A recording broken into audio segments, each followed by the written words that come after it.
Alhamdulillahi Rabbil Alamin. Assalatu wassalamu ala asrafil mursalin wa ala alihi wa ashabihi ajma'in. Allahumma salli ala Muhammad wa ala alihi wa ashabihi wa man tabi'ahum bi ihsanin ila yaumiddin. Wa qala rabbis shrahli sadri wa yassirli amri wahlul 'uqdatam min lisani yafqahu qawli, amma ba'd.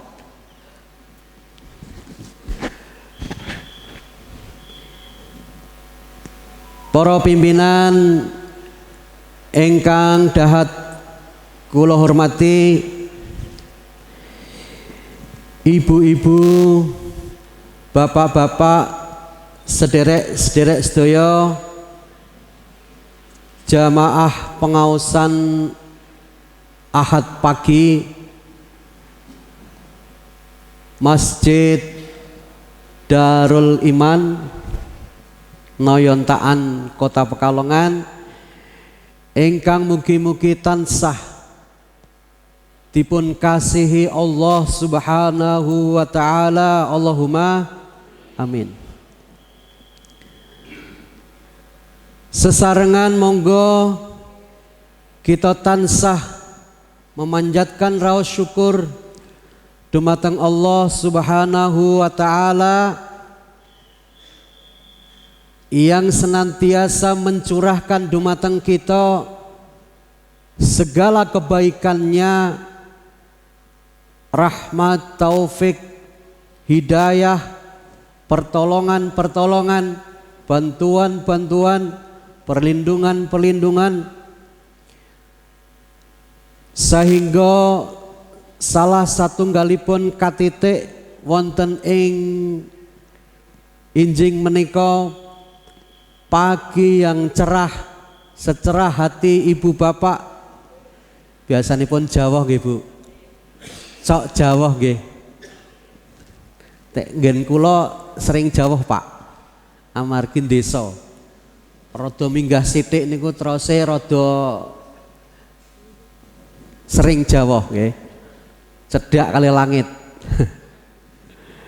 Alhamdulillah pagi ini cuaca sangat bersahabat dan oleh Allah kita ditentukan, dipilih termasuk salah satu orang yang insya Allah hidupnya bahagia karena dapat mengawali paginya dengan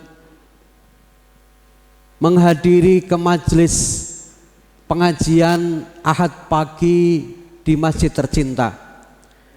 Kalau di tempat lain saya yakin juga ada sekarang ini pengajian-pengajian yang sudah mulai digelar setelah pandemi sudah hilang ya, sudah nggak ada Pak nggih. Allahumma amin. Asline niki rada awet amarga dongane mbah-mbah terose nggih. Pas mbah-mbah ten kampung niku angsal bantuan saka kelurahan neka saking desa, petugasnya ditakeni kali mbah-mbah, ki apa ki Nduk? Iki bantuan Mbah. Bantuan apa? Bantuan corona Mbah. Lah mbah-mbah mau karan diparingi bantuan, ndongokke Pak Bu, muga-muga corona panjang umur gitu. Ah iki sing ndadekke corona wingi-wingi dawa niku dongane mbah-mbah nggih. Nggih, matur nuwun ya Nduk, omongke corona, terima kasih nggih. Muga-muga panjang. Waduh nggih. Doa baik tapi tidak tepat ya ternyata ya. Lah ora kenal mbah-mbahe. Ngertose corona kuwi sijine Corina cok nggih. Qadarullah, dengan rahmat Allah COVID-19 sudah berlangsung, sudah berlalu dan hilang insya Allah nggih. Apalagi ini kan sudah 2021 nggih. Oh isi COVID-19 wae nggih. Mugi-mugi Allah angkat semua musibah dan orang-orang yang kemarin mendapat musibah lalu sedo, Allah muliakan, Allah ampuni dan Allah tempatkan di tempat terbaik. Allahumma amin. Ibu dan bapak, kemegahan masjid kita ini sungguh luar biasa. Di pagi yang istimewa kita menghadirinya. Meskipun barangkali setiap harinya kita tidak berjamaah di masjid kesayangan kita ini. Masjid yang luar biasa ini semoga saja tidak seperti kalau di RT kita ini misalnya ada pertemuan lalu Pak RT-nya bilang, "Lur, sedulur," kata Pak RT ini. Pak RT-nya rawuh mboten? Nggih, Pak RT rawuh mboten niki? Rawuh nggih. Kata Pak RT niki, "Lur, sedulur, ki kerandane ning RT ini dhewe ki wis rusak." Kerandan apa Bu? Keranda Bu? Ya. Basa Inggrisnya katil, nggih. Katil ya. Kerandane nggon RT ini dhewe niki wis rusak, Lur. Terus ki kudu diganti. Wis aduh, wesine wis karatan. Ki wis bahaya ki, kudu diganti. Mula kula ngajak niki minggu ngajeng do urunan kabeh nggih. Patungan urunan kabeh diganti sing apik niki. Sing mengkilat sing apik. Kaine diganti. Karena yang Pekalongan yo kaine batik po. Enten mboten Bu? Tutup keranda sing nganggo batik. Mboten nggih. Wedi nggih. Aja yang polos polos, ijo wae ijo. Ora kan terus wong Muhammadiyah ngono biru ya kayane mboten nggih. Tetep biru ya. Tetep ijo nggih.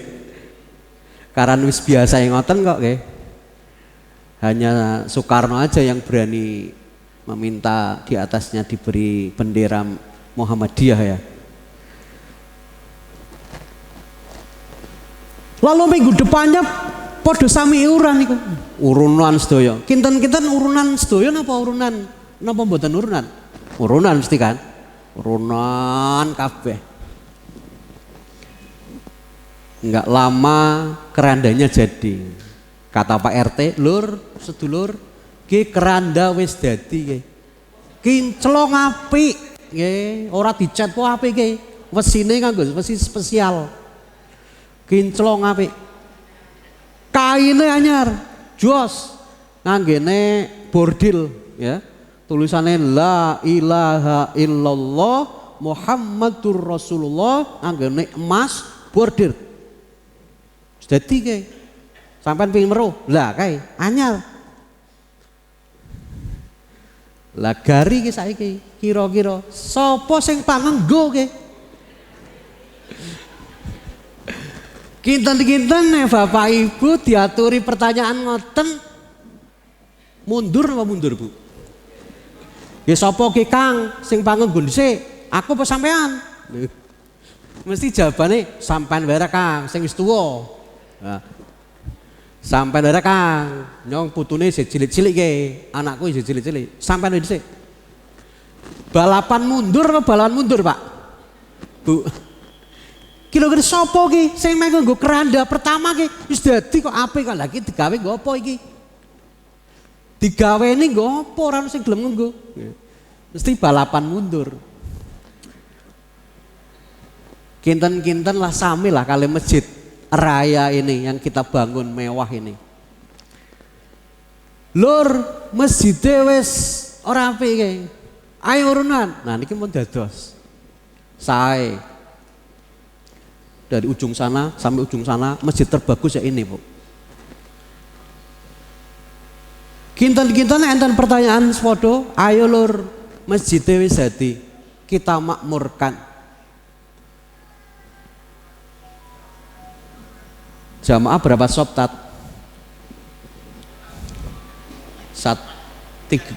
Tiga orang apa 4 sop? 4 sop ya. Alhamdulillah. Satu sopnya 100, 300 Pak. Alhamdulillah. Berarti tidak seperti kita buat keranda tadi ya. Tapi Pak Bu, sing mau jawaban keranda niku gelem mboten gelem, sadar mboten sadar bakal ngenggoni. Nggih. Keranda wau niku do balapan mundur po, ya mengko tetep ngenggoni. Hampir sama dengan masjid ini. Ada orang yang nggak mau ke masjid, sekali ke masjid maunya diantar tetangganya, rame-rame sak kampung. Enten orang gelang ke masjid tuh, wedi sandale keseliru. Aku nang masjid ku trauma, mbok sandalku ki wah ilang. Masih mending sandal kita tertukar di masjid daripada kita tidak pernah tertukar ke masjid. Sandalnya tidak pernah tertukar gara-gara kita nggak pernah ke masjid. Jadi ada orang yang mau sholat ke masjid nunggu diantar orang satu RT. Kapan itu? Ya kalau sudah wassalamualaikum warahmatullahi wabarakatuh. Kalau sudah wabillahi taufiq wal hidayah itu. Kalau sudah sedo. Itu pun ora baen-baen iki carane bahasane wong Kalongan nggih. Ora baen-baen, salate ora gelem ning mburine imam. Nyune nang ngarepe imam nggih. Salat apa itu, Pak Bu? Salat jenazah. Gitu. Nah, semoga masjid kita ini tidak seperti keranda. Kita juga tidak seperti itu, tipe muslim ala keranda. Semoga kita juga tidak seperti tipe muslim calo. Ada Pak Bu nggih. Walaupun terminal saat ini sepi, tapi tetap masih ada calo. Nggih. Semarang Pak, Semarang Kirang Kali Pak. Ayo Pak. Ahad pagi, jihad pagi yo, ahad pagi. Ngongkoni ahad pagi Pak, nge-share di mana-mana, mboten dugi yakin mriki Pak. Ada ndak ya? Sholat lah. Ada juga orang tua model calo. Lop, maghrib, masjid. Lah Bapak, mun sik ki final iki, terakhir iki. Ada ndak Bu seperti itu? Ada ya, orangnya hadir ndak? Ndak ya. Kongkon tok nggih. Iki termasuk pengikut NATO Pak nggih. No action talk only. Omong tok ora gelem nglakoni nggih. Iki nek cara basa Jawane jarkoni nggih. Jarkoni napa Bu? Nggih. Iso ngujar ora gelem kelakoni nggih. Pripun Pak? Angel tuturane nggih. Angel nggih. Padahal Allah itu mengancam orang-orang yang jarkoni nggih. Kabura maktan indallahi an taqulu ma la taf'alun. Sungguh besar kemurkaan Allah tumrap tiang-tiang ingkang jarkoni. Iso ngujar ora iso nglakoni, kongkon tok nggih. Orang lakoni, ngajak tok orang lakoni. Ini tipe yang paling bagus ya, tipenya yang diajarkan Kiai Dahlan ke kita, tipe al-maun ya, tipe muslim al-maun, yaitu tipe yang peduli, tipe orang yang peduli ya, yang mau berjuang di medan perjuangannya Allah. Amargi kalau kita lihat dimensi kehidupan menika setidaknya tergolong kalih. Pertama, hidup kita ini disebut dengan darul asbab. Darul asbab. kehidupan kita ini kan terjadi karena sebab akibat. Karena ada rahmat Allah, kita bisa datang ke sini. Karena Allah menghidupkan hidayah dalam hati kita, kita bergerak di sini. Coba saja kalau Allah nggak menitipkan dalam hati kita, dalam keimanan kita ini hidayah, nggak mungkin Pak Bu kita sampai di tempat ini. Nggak mungkin Pak Bu kita rela uangnya kita pindahkan di kotak infak. Nggak mungkin Pak Bu kita rela diri kita ini berjuang di jalan Allah. Tapi karena Allah itu meniupkan, mencurahkan hidayah, yang hidayah ini tidak semua orang diberi oleh Allah, karena hal mahal, karunia yang terbesar dalam hidup kita adalah hidayah, maka menjadi energi yang luar biasa yang bisa mengantarkan kita kepada keselamatan. Itu karena hidayah. Lalu diberilah kita pertolongan Allah, taufik Allah. Tapi pertamanya hidayah. Walaupun kalau di akhir orang ceramah disebutnya terakhir kebalik ya. Wabillahi taufik wal hidayah. Gimana kalau kita sekarang ubah ya Pak ya, Bu ya. Wabillahi hidayah wa taufik. Bisa saja ya. Karena hidayah dan taufik Allah, nggih Pak Taufik nggih. Rawuh Pak Taufik ini. Taufik ini termasuk al-mahal Pak ya. Pertolongan Allah kepada kita ini. Penggeraknya adalah hidayah. Saya sering berdoa, ya Allah, mugi-mugi kula diparingi hidayah Allah, berikan saya hidayah Allah. Ternyata istri saya namanya Hidayah Pak. Bu, di belakang ada nggak istri saya? Namanya Hidayah istri saya. Jadi dikabul termasuk doa saya Pak. Ya Allah berikanlah saya hidayah ya Allah. Lah malah istri saya namanya Hidayah Bu.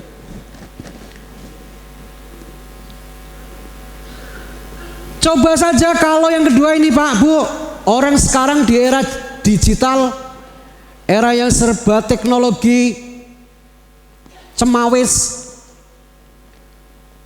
buat apa? Buang-buang tenaga dan waktu untuk ikut pengajian jihad pagi. Ngaji Ahad pagi disingkat jihad pagi. Yuk jihad yuk. Ngeri ya. Ternyata jihad itu ngaji Ahad. Jihad. Yuk kita jihad. Berangkat jihad. Putranya digugai. Le jihad le. Jihad pengajian Ahad ya. Jihad pagi. Kalau orang semua berpikir buat apa meluangkan waktu, buang-buang tenaga. Di rumah aja enak, mau pengajian tinggal pilih siapa ustadznya, apa temanya, ada semua kok di sini. Sini ada semua kok. Buat apa?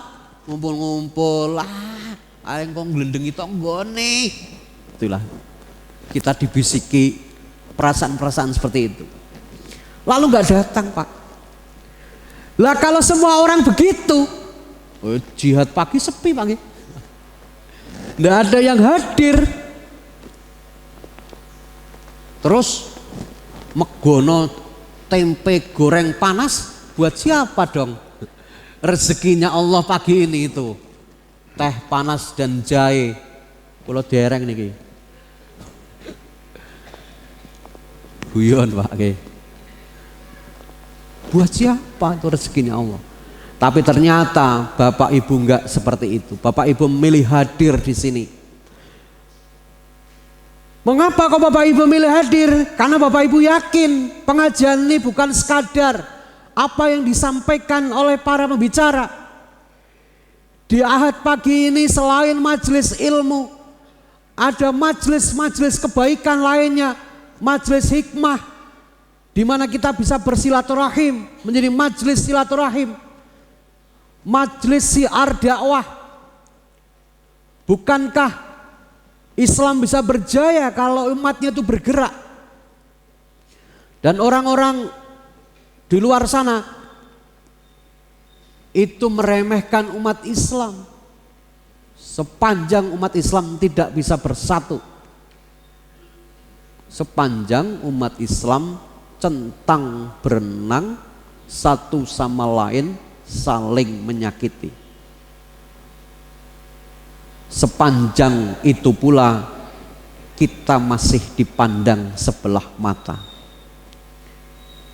Katanya sih ukurannya sederhana. Selama sholat subuhnya tak seramai jamaah Jumat, umat Islam belum sungguh-sungguh. Maka takmir di mana-mana itu pasti pengen merenovasi masjidnya. Mengapa? Karena lihatnya pas hari Jumat, sampai itu di pelataran, di jalan-jalan. Kayak meroh kayak, ki masjid iki wis ora muat, perlu direnovasi sing ombo. Setelah direnovasi ombo, sehari-hari 5 waktu 4L. 4L napa Bu? Lo lagi. Sing adan yo niku, sing komat yo niku, sing imam yo niku, jamaah yo niku, sing tukang maido yo niku. Pripun Bu? Padahal nek Jumatan niku mluber. Hari-hari aku masih seperti yang dulu, sepi. Salah siapa itu? Karena ukuran kita melihat pergerakan kemajuan Islam hanya dilihat dari hari Jumat. Karena ada yang jadwalnya hanya hari Jumat.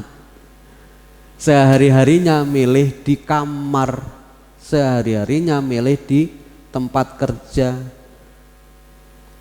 Sementara masjid dibiarkan kembali sepi. Ini keprihatinan Bapak Ibu. Maka majelis ini menjadi majelis syiar dakwah. Setiap Ahad pagi yang begitu meriah ramai ini membawa ghiroh dakwah yang luar biasa yang menggerakkan kemajuan umat Islam. Ini kuncinya di antara kita tidak pernah ada yang merasa ilmunya cukup.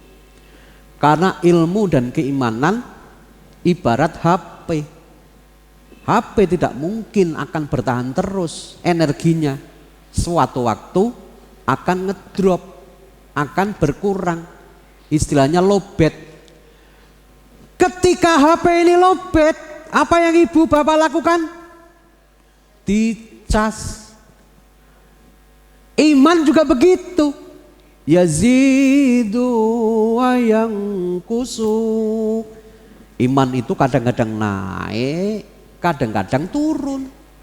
Maka dicas. Waktu turun itu kita sudah dicas. Jangan nunggu ngedrop. Kata teman saya yang ahli IT, Ustadz Aslam, HP ini kalau dicas nunggu baterainya habis total, kuwi ngalamat, tidak akan awet. Karena sudah habis bis. Ya.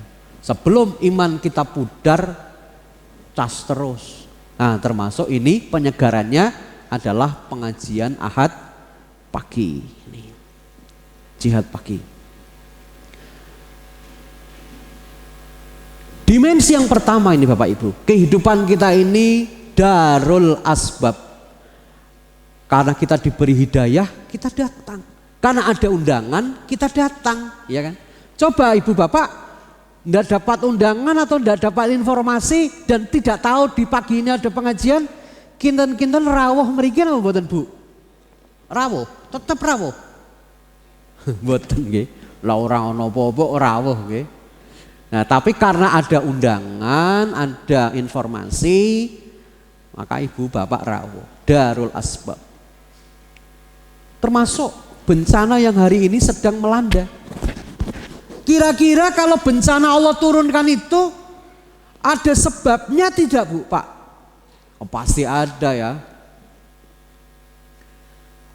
Kebetulan aja yang hari ini sedang diuji dengan musibah ada di Lumajang, Jawa Timur.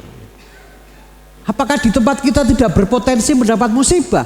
Oh, semua tempat, semua orang, bahkan orang beriman sekalipun akan mendapat ujian yang sama dengan orang yang tidak beriman. Di Lumajang mungkin salah satunya bisa karena musibah murni atau azab dari Allah, peringatan dari Allah terhadap satu perilaku masyarakat tertentu yang sudah kelewat batas dari peringatan Allah. Lalu Allah turunkan musibah. Nah, kalau sudah seperti itu, orang yang beriman ya dapat musibah, orang yang tidak beriman pun dapat musibah.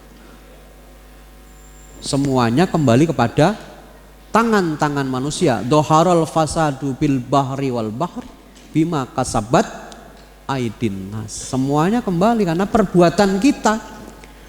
Mungkin sudah tidak ramah lingkungan, pohon-pohon ditebang. Wah, ini sudah mulai banyak nih ya, hutan-hutan ditebangi untuk proyek. Sungai-sungai kotor. Bapak Ibu kalau ingin lihat sungai jernih ke Rogoselo.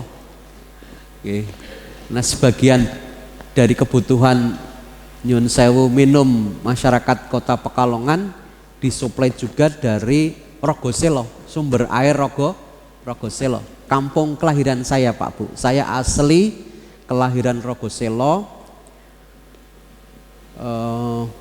Bapak saya almarhum mendirikan Muhammadiyah tahun 91. Sejak itu saya nyantrik dan berguru dengan bapak saya almarhum, dan sampai sekarang saya menangani dakwah di Muhammadiyah Rogoselo. Barangkali Bapak Ibu pernah mendengar ada pesantren Al-Quran Muhammadiyah Rogoselo, itu di dekat rumah saya. Pesantren yang juga bersama-sama dengan pesantren Muhammadiyah yang lain menyiapkan generasi-generasi Muhammadiyah. Kalau di tempat kami di Rogoselo khusus untuk tahfidz Quran,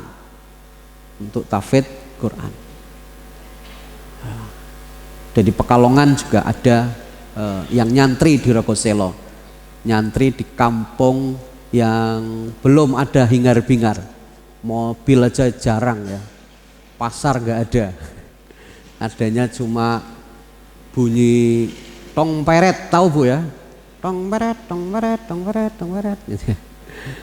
Sama kicauan burung. Suasananya masih segar, udaranya belum kena polusi, masih enak di kampung kelahiran saya di Rogoselo. Pesantren yang baru berumur atau baru seusia jagung, baru 4 bulan berjalan. Pesantren ini milik Muhammadiyah.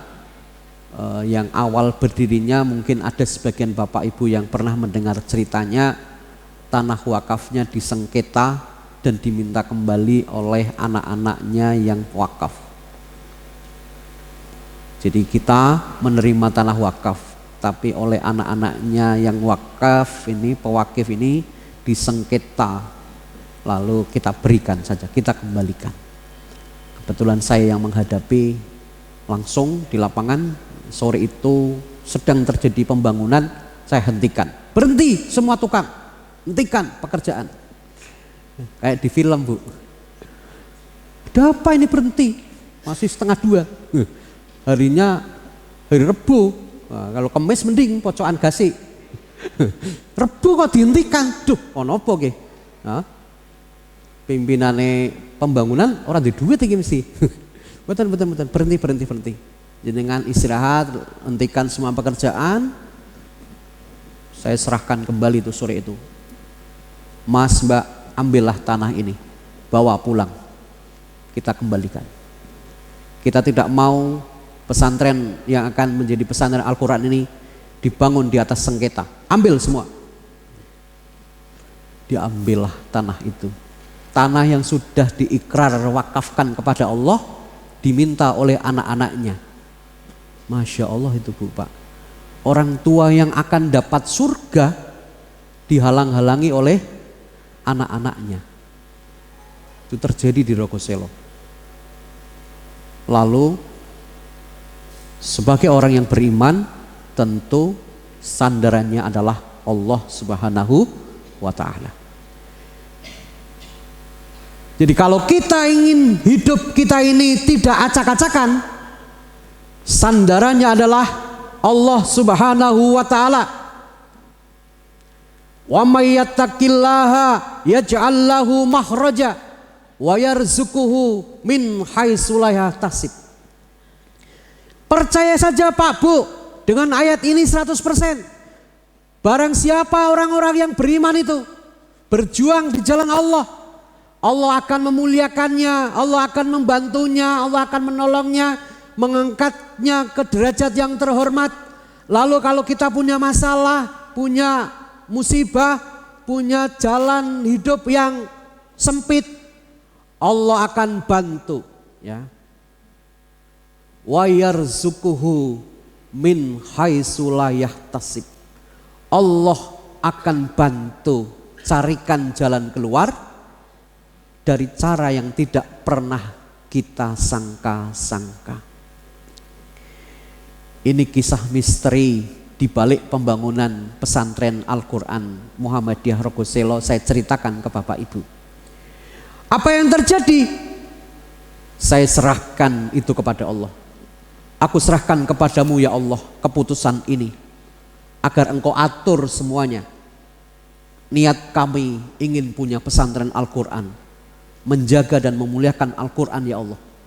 Tapi sore ini terjadi sesuatu yang tidak pernah kami pikirkan, tidak pernah kami bayangkan. Tanah yang sudah dibangun ini lalu diminta kembali oleh keluarganya. Aku serahkan lagi kepadamu ya Allah untuk engkau atur. Bapak Ibu, jadi biarlah Allah yang atur, bukan kita yang atur Allah. Biar Allah yang ngatur kita.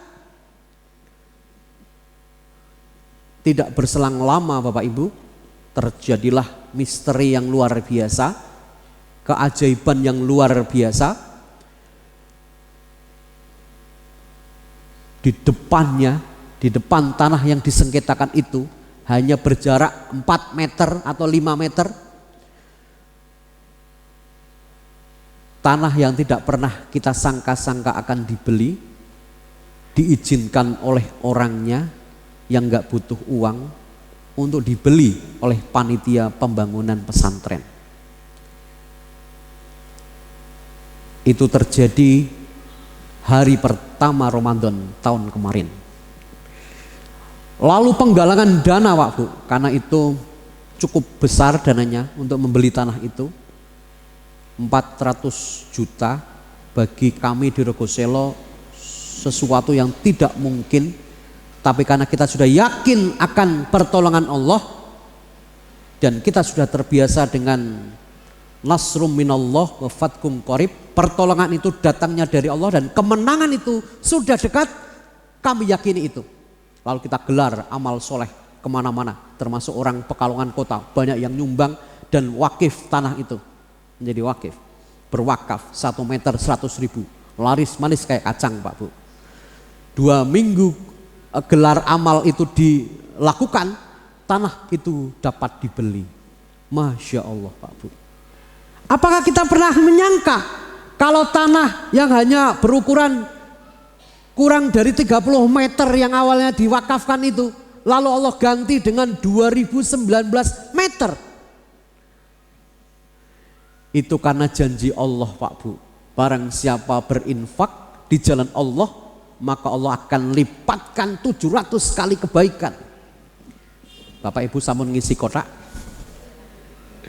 Sampun Pak Bu? Yang dipilih yang abu-abu? Biru? Hijau? Merah? Saya yakin kok yang diambil yang merah.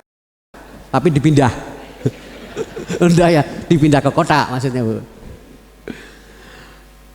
Itulah harta yang sesungguhnya. Itulah harta yang sesungguhnya milik kita Pak Bu. Bukan yang di ATM, bukan yang di dompet, bukan sing ning jero slorok. Apa mana ning isor amben? Masih ada Bu yang nyimpen uang di isor amben, ya. Harta yang sesungguhnya adalah harta yang kita wakafkan di jalan Allah. Karena Allah itu menomorsatukan dulu nih, mendahulukan dulu. Bi amwalikum wa anfusikum, berjihadlah kamu itu dengan hartamu, lalu dengan jiwamu. Jangan ngikuti orang laskar berani mati, Bu. Ya, aku berani mati, titik darah penghabisan. Berani mati, berani hidup enggak? Kalau berani hidup jarang juga ya, laskar berani hidup gitu ya. Dan laskar berani mati. Wakafkan Bapak Ibu, infakkan harta yang kita punya. Kalau itu ingin menjadi harta yang sesungguhnya milik kita, infakkan, jangan eman-eman, dan jangan pernah merasa berkurang. Semakin kita memberi, semakin kaya, semakin banyak, semakin berkah. Itu prinsipnya. Kalau hari ini saya punya uang 100.000, jangan mikir, uang 100.000 yo, tak infaki 50.000 garis 50.000. Engko priye? Masa kita nggak yakin, Bu, Pak, sama Allah? Ayat tadi cukup untuk menjadi satu keyakinan dalam hati kita bahwa Allah itu akan bantu, akan bela, akan nolong, akan ganti apa yang kita infakkan, apa yang kita berikan. Ya, bi amwalikum wa anfusikum. Pagi ini kita berjihad dua-duanya, sudah tenaga, uang, pikiran. Allah akan ganti, Bu, Pak. Allah akan memuliakan Bapak Ibu semua kehidupannya, walaupun disepelekan tetangga. Mungkin ya, hidup kita ini kadang-kadang itu dilihat materialistik. Kalau tetangga meremehkan kita, kita seolah-olah itu sudah kiamat. Enggak, Bu, Pak. Selama kita menjadi hamba-hamba Allah yang baik, ya jangan pernah gentar. Apalagi yang membenci kita bukan orang-orang yang soleh. Sholat enggak, ibadah enggak, ya. Membenci kita yang sholat, ya biarin aja, Bu. Urun senyum saja. Urun ini senyum. Saya di Rogoselo sejak kecil, Pak, Bu, hidup dalam proses tekanan sosial seperti itu. Biasa saja. Hadapi dengan senyuman, ya. Dakwah senyuman. Toh lama-lama batu yang keras saja akan berlubang karena titik air yang terus-menerus. Masa hati orang tidak akan luluh dengan kebaikan yang kita lakukan. Kata Rasulullah, ya, bastol wajhi wa husnul khuluq. Sedekah paling ringan kan sedekah senyuman. Leres, Bu, Pak. Sedekah senyuman. Kula ora kok. Nggih. Senyum aja kok pelit, ya. Senyumnya senyum yang ikhlas, dari hati jatuh ke hati. Ya. Tabassumuka fi wajhi ahika laka sodako. Senyummu kepada saudaramu adalah sodako. Jadi kalau sodako uang kita ini merasa berat, ya sedekah senyuman, ya. Sedekah paling ringan tapi punya dampak yang luar biasa. Nah, urun senyum. Kalau ada lihat sesuatu yang tidak enak, yang tidak nyaman, kita urun senyum. Apalagi hanya urusan yang remeh-temeh, tidak perlu kita urus. Wong hidup kita ini kadang sudah baik saja dinilai tidak baik. Ibu-ibu nate ngaturi jajan setelah arisan ke tetangga, nate, okay. Tapi ngaturane sawise acarane rampung. Jari tanggane turahan diweh-wehke. Padahal udah turahan, sudah disiapkan dari awal ki nggo tangga kono. Mau ngaturine bar acarane rampung. Jari tanggane turahan wae dibagi-bagi. Nanti, Bu, iya, kita sudah baik itu, tapi dinilai tidak baik. Apalagi kalau tidak berbagi. Masak-masak, tonggone mambuto. Nah itu, Bu. Nah, kalau ternyata kita yang dapat kiriman, ya besok kita balas. Bakwan 2, kacang sak plastik, kolake loro, nah, nggih. Besok dibales yang lebih, Bu. Itu kita termasuk seperti yang diinginkan Allah, ya, menjadi hamba-hamba Allah yang ihsan. Ihsan itu berbuat yang lebih baik, namanya ihsan. Kalau ibu-ibu dikirimi bakwan telu, gorengane tahu pitu, balese kok gorengan tahu pitu karo telu, podo berarti nggih. Dilebihkan, dikirim yang lebih. Tuh. Kalau bapak-bapak jarang dikirimi Pak nggih. Otomatis yang dikirimi ibu-ibu. Tapi tekan bapak-bapak juga, oke. Nah ini. Ibu bapak jamaah Ahad pagi yang dirahmati Allah. Itulah Darul Asbab, ya. Sehingga dari Darul Asbab itu aspek yang kedua adalah medanul jihad. Hidup kita ini medan jihad. Tempat berjuang itu di sini, bukan di akhirat. Di akhirat itu kita tinggal menuai keberhasilan, kesuksesan, dan semua yang kita tanam dalam kehidupan di dunia. Jadi medanul jihad itu di sini Bapak Ibu. Inilah medan tempat kita berjuang, tempat kita menanam, tempat kita menyemai. Apa yang kita tandur, itulah yang akan kita panen. Meskipun banyak petani yang nanamnya padi, tumbuhnya ilalang. Tapi dalam urusan Allah menilai amal soleh, Allah tidak akan keliru. Allah tidak akan menyia-nyiakan satu perbuatan baik yang kita lakukan, meski sebesar darah pun, sekecil-kecilnya yang tidak bisa dilihat oleh mata, bahkan tidak tampak oleh manusia yang lain. Allah akan hitung, Allah akan memberi keadilan ketika di yaumil hisab. Di akhirat ada balasannya. Bahkan belum sampai akhirat, masih dalam kubur, kita sudah mendapat balasannya. Bahkan belum mati, kita sudah mendapat balasannya. Karena balasan Allah itu ada yang tokcer langsung hari itu juga. Kalau saya memberi senyum kepada Bapak Ibu, hati saya itu gembira. Nah, itu berarti Allah langsung di detik itu yang sama, Allah memberi saya balasan kebaikan. Sama dengan kalau kita berbuat jahat Bapak Ibu, berbuat salah. Kira-kira Bapak Ibu, kalau kita berbuat salah, kira-kira hati kita gelisah enggak? Gelisah ya. Hati kita enggak mungkin tenang Pak Bu. Kalau kita berbuat dosa, enggak mungkin. Sak tenang-tenangnya penampilan wajah, enggak mungkin akan setenang hati yang tersembunyi. Pasti gelisah, pasti merasa bersalah. Itu berarti sama. Allah memberi balasan di detik yang sama yang kita lakukan. Kalau kita berbuat baik, di detik itu pula Allah memberi balasan. Kita berbuat jahat, di detik itu pula kita diberi balasan. Itulah keadilan Allah.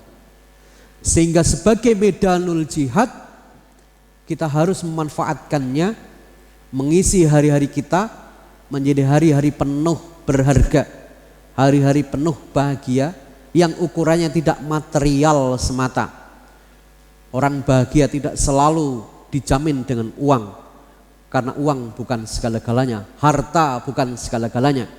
Meskipun kata orang segala-galanya butuh uang, tapi sekali lagi uang bukan segala-galanya dan tidak menjamin seseorang hidup bahagia.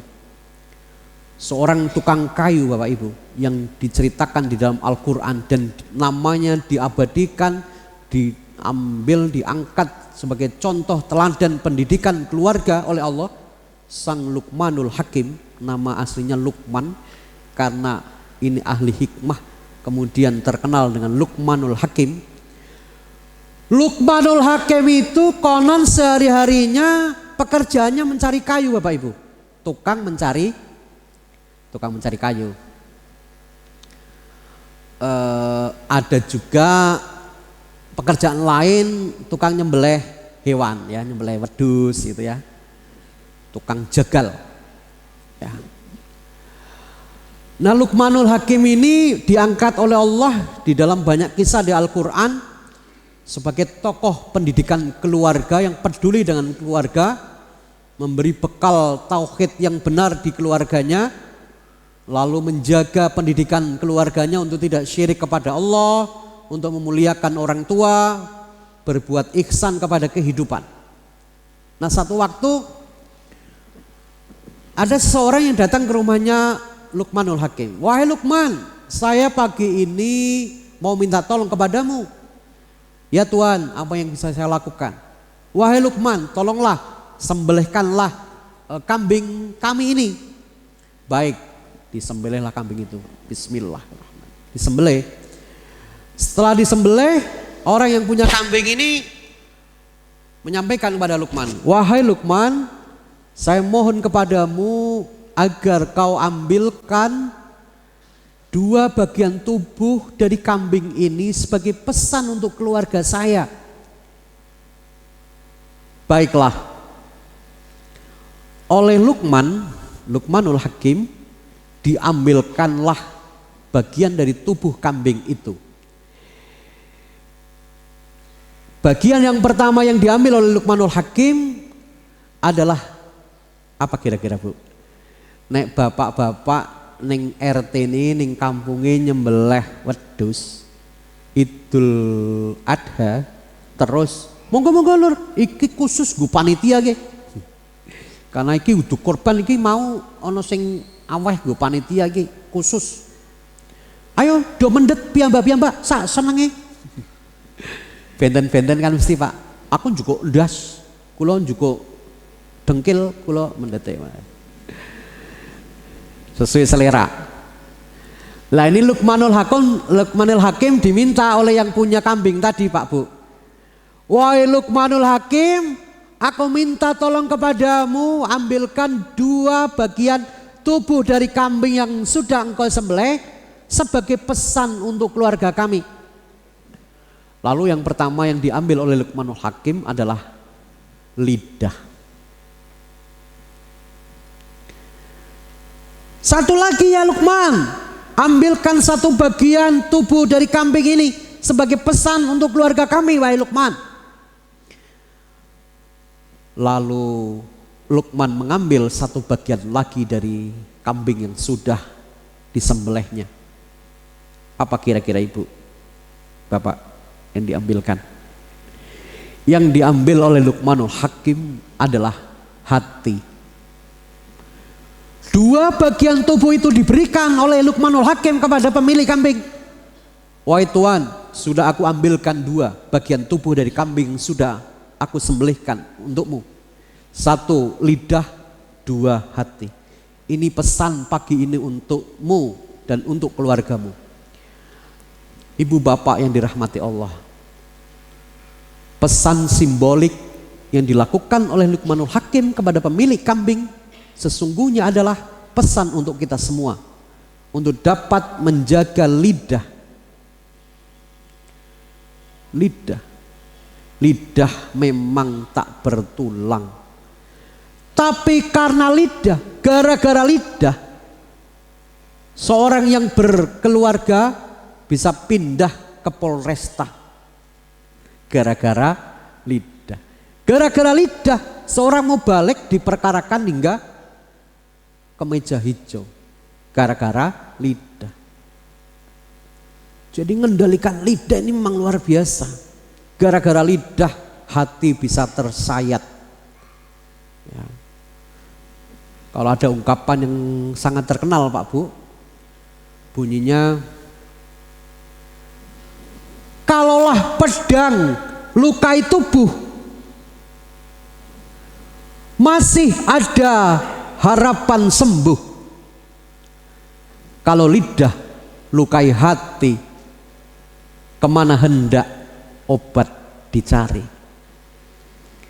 Jadi kalau pisau atau pedang melukai tubuh, ya paling berdarah, dibawa ke Pak Dokter. Nggih Pak Dokter nggih. Bawalah ke Pak Dokter, dijahit mungkin Pak Dokter ya. Sembuh 2-3 hari kulitnya kembali lagi. Sudah sehat lagi. Tapi kalau kata-kata yang melukai hati, susah hilangnya. Sehingga ibu-ibu masih ingat kata-kata dari tetangga 20 tahun yang lalu, Mas Ibu? Konjo diling-iling. Enggak kotat, enggak saya ingat-ingat. Semakin saya lupakan semakin ingat. Kaya apa wae, kaya cah nom, nggih. Semakin aku melupakanmu, semakin mengingatmu. Kata-kata, nggih. Karena sudah terjadi goresan di hati.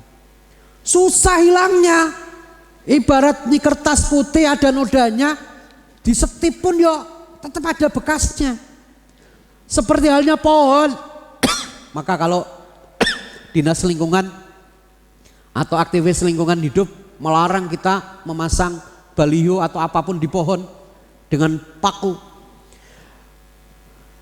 Seperti itulah hati yang tergores karena kata-kata, karena lidah. Pohon kalau sudah kena paku, tembok kalau kena paku, itu walaupun dicabut ada bekasnya. Walaupun orang sudah memaafkan, sudah minta maaf, sudah, ya sudahlah kita anggap nggak pernah terjadi apa-apa. Tapi tetap ingat. Ya toh Bu, leres toh Bu. Kata-kata ini nyemengite pol. Masih ingat Pak? Masih ada yang diingat? Kata-kata. Wah, jian. Ngomong orang nggak dipikir. Ngomong nggak dipikir ya. Harus dipikir itu Pak Bu. Berpikir dulu baru bicara. Jangan bicara baru dipikir. Aduh, kamu omonganku mau bener pora kayak. Nembe dipikir, sudah terlanjur keluar. Pesan pertama Luqmanul Hakim kepada si pemilik kambing dan tentu untuk kita semua. Yang kedua, pesan simboliknya Luqmanul Hakim yang mengambilkan hati. Tentu saja karena hati adalah panglima, hati pengendali jiwa. Dari hatilah semua perbuatan itu dikendalikan. Maka betul kalau segumpal daging ini baik, maka baiklah seluruh tubuh. Kalau segumpal daging ini buruk, maka buruklah itu. Jadi semuanya dikendalikan dari hati. Hati-hatilah dengan hati Bapak Ibu. Sehingga hati inilah yang menggerakkan kita untuk ikut bisa merasakan kesenangan orang lain, kesedihan orang lain, bersimpati, berempati. Maka marilah kita hidup walaupun eranya era WA, ini era WA nggih. WA, mbah-mbah sampai anak kecil tahu semua WA. Dulu yang kita larang pegang HP, sekarang wajib dipegangi HP. Aneh kehidupan ya. Nah, ya, bocah sekolah dulu tidak boleh ke sekolah membawa HP. Sekarang tidak boleh ke sekolah kalau tidak bawa HP. Kebalik sudah. Orang tua nggak bisa larang itu Bu. Duh, selama ini sudah dididik agar tidak dekat dengan setan gepeng. Setan gepeng. Saiki dolan HP. Ngapalih tugas Bu, lah game sini. Tugas kok terus ya. Tugas Bu, delok game. Jare simbahe, kowe kok urung bubuk nduk ngopo. Jare kowe senenge WA-an yo. Nggih Mbah, lah WA kuwi apa? WA kuwi wacanan Al-Qur'an Mbah. Ora ngapusi maneh ya. Kata mbahnya, ya wis Nduk, terus-terusno kowe anggone WA-an. Seneng sih Mbah. Jadi setiap kali ditanya oleh mbahnya, lagi apa Nduk? WA-an Mbah. Terus-terusno ya. Ora ngel maneh iki. Nggih, duh bocah-bocah iki pinter ngapusi. Masya Allah ya. Innalillah ya. Si mbahe diapusi. Nah, era saniki ini mengerikan ya. Maka mari kita hidup meskipun di era WA tetap SMS. SMS lebih murah dari WA ya. Walaupun eranya WA, pesan saya kepada diri saya dan semua jamaah, mari tetap SMS. Ya, Ustadz nggak bisa ngirim gambar SMS, Sherlock nggak bisa. Tuh, gimana nih? Bisa. SMS yang saya maksud senang melihat orang lain senang. SMS. Senang Bu, Pak. Kalau ada tetangga, ada saudara senang, kita ikut senang. Alah, kulkas arisan wingi kok sombong. Arisane 2,5 juta, kulkasnya 3,5, berarti kan si utang. Ya Allah, sing utang tonggone kok, sing mriyang awake dhewe iki. Ya ben lah Bu, padha-padha ben duwe kulkas. Kulkas mudhun ning ngarepe girane Ibu kok. Apa nggih? Kulkas Mbak Yu. Sing pira nggih? Ora bareng. Terserah ya. Jadi kalau ada yang senang, kita ikut merasa senang. SMS, senang melihat tetangga kita senang. Merasa susah melihat tetangga kita yang sedang susah, ikut merasakan kesedihan ya, itu SMS. Sehingga hidup kita ini adalah hidup yang bermanfaat, baik untuk diri kita sendiri maupun untuk lingkungan, baik untuk kehidupan kita di dunia ini, lebih-lebih di kampung akhirat yang abadi. Dan insya Allah kita semua jamaah ahad pagi besok akan kembali ahad pagi di kampung akhirat di surga. Allahumma amin. Langsung ditutup Ustadz atau doa tersendiri petugasnya? Baik, mari kita sama-sama tutup dengan doa. A'udzubillahi minasyaitonirrajim. Bismillahirrahmanirrahim. Hamdasyakirin, hamdan na'imin, hamdan yu'afi ni'amahu wa yukafi'u mazidah. Ya Rabbana lakal hamdu kama yanbahi li jalali wajhikal karim wa adimis sultanik. Allahumma arinal haqqa haqqa warzuqna ittiba'ah wa arinal batila batila warzuqna istinabah. Ya Allah yang Maha Rahman, Maha Rahim, kami pagi hari ini menghadiri majelis ilmu, majelis yang hamba semua di sini menyerahkan kepadamu untuk kehidupan kami. Engkau atur ya Allah, kehidupan yang Engkau terima kami semua ini, Engkau ridho ya Allah, yang Engkau berikan tempat terbaik kehidupan kami di dunia untuk kehidupan terbaik pula di akhirat. Ya Allah, ampunilah segala kesalahan dan dosa yang kami lakukan, baik yang disengaja maupun yang tidak kami sengaja.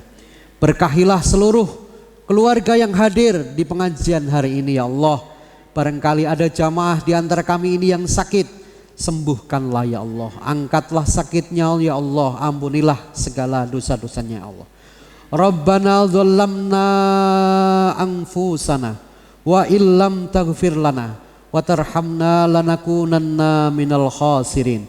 Rabbana atina min ladunka rahmah wa hayyi' lana min amrina rasyada.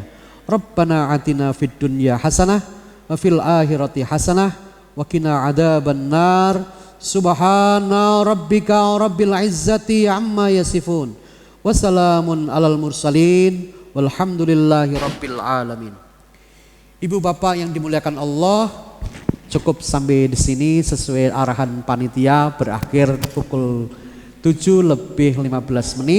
Atas segala kekurangan dan mungkin ada salah-salah kata dan hal yang kurang berkenan di hati Bapak Ibu, saya mohon maaf yang sebesar-besarnya. Semoga kita dapat bersilaturahim di lain kesempatan dan waktu. Terima kasih Bapak dan Ibu. Nasrun minallah wa fathun qarib, fastabiqul khairat. Wassalamualaikum warahmatullahi wabarakatuh.